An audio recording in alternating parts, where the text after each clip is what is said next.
Welcome to Thrive with Nancy. This podcast is for you, an executive woman who wants more from your career, not through becoming someone else, but by tapping into your natural feminine strengths, and you have plenty of them.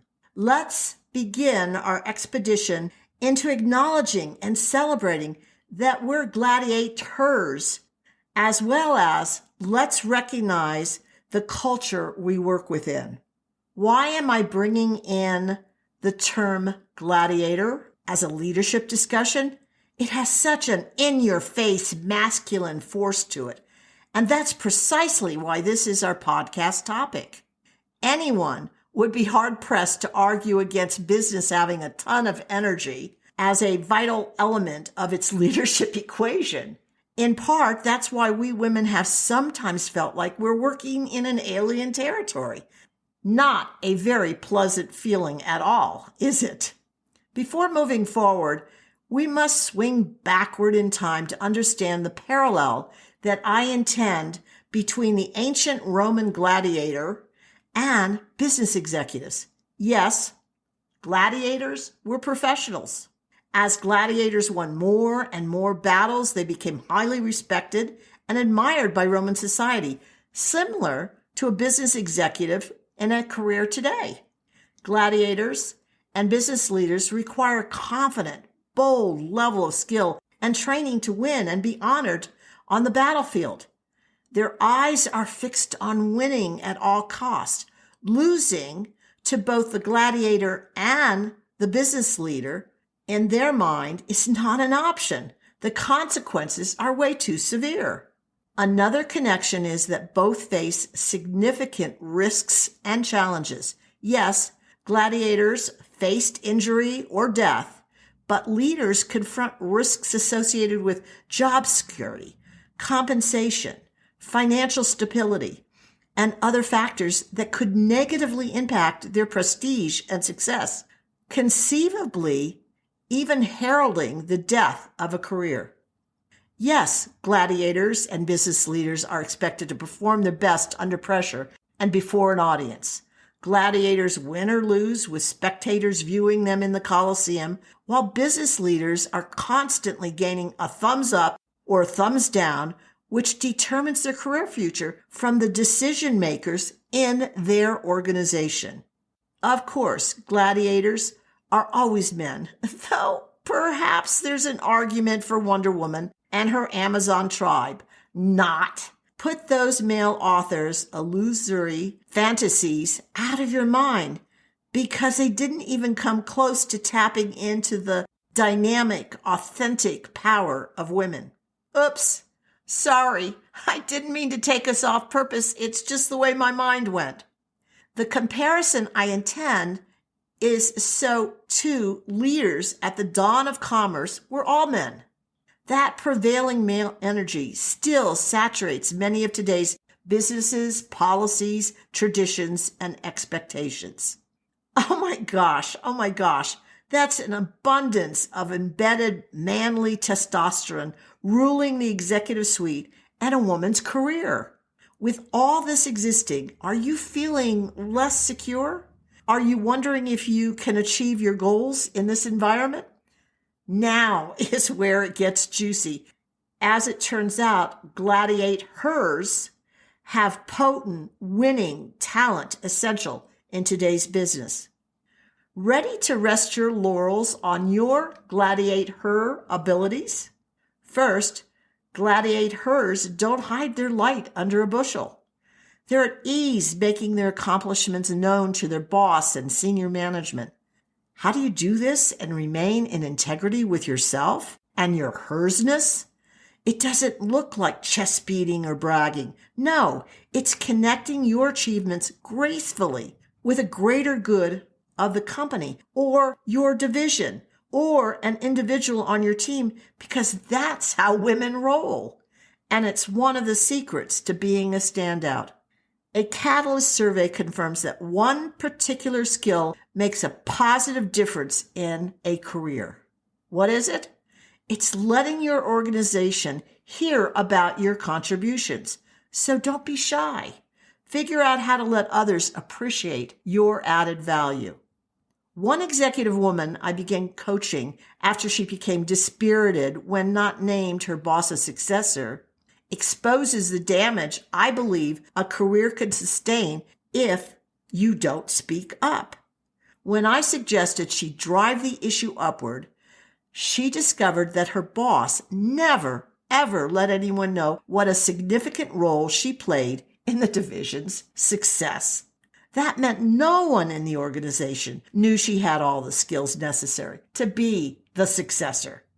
Instead, they brought someone in from the outside who didn't know the organization at all and wasn't, as it turned out, more skilled.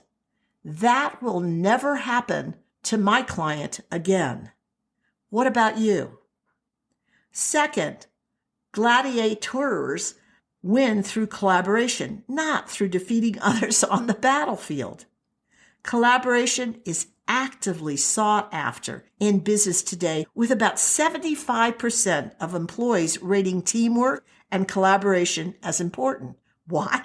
Because it fosters an inclusive workplace culture. As employees work together and feel supported, they are more engaged, which has employees contributing at the highest level of their competency. A collaborative work environment leads to improved communication, increased trust, and working from a shared purpose. And research confirms this with companies that promote collaboration and communication at work have been linked to reducing employee turnover rates by 50%.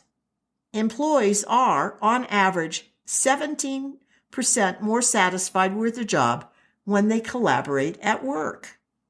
My only caveat about collaboration is that sometimes pooling talent is the best approach, and sometimes not. Ask yourself from the get-go whether this requires the cost and focus of a group, or whether this is a decision you have the positional authority and responsibility to make. Third, Gladiat-HERs proactively recognize their employees' needs through empathy, a powerful element of emotional intelligence. And there's no question that women typically have higher natural rates of empathy than male executives. One study indicates empathy remains low in business leaders, with only 40% having proficient empathetic skills. That's unsurprising to me, since a high percentage of leaders are male. The good news for the company and everyone is that it's learnable. This skill of empathy is learnable with training. Just remember, though, most women already own this skill. Let's drill into why empathy is an essential attitude for leaders. It's without question linked to good leadership. Just listen to some of the evidence in favor of empathy.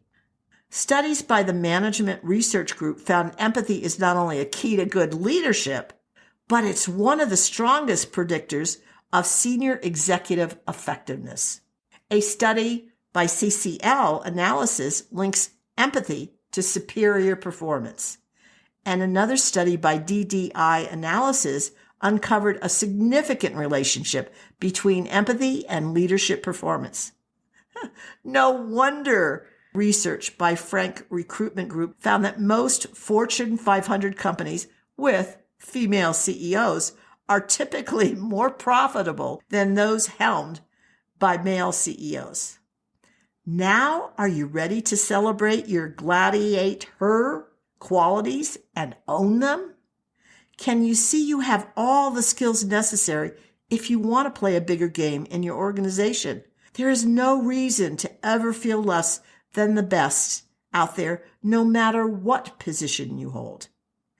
Now is the time to hone your other Gladiat-HER capabilities. And believe me, there's a ton of others that you'll want to know about. No surprise you're confused about what next steps are necessary to solidify your future. After all, you're in the middle of the most chaotic, confusing, competitive season ever in business. Check out the free resources at Thrive with Nancy. You may glean some ideas and concepts that will support you in your greatness moving forward.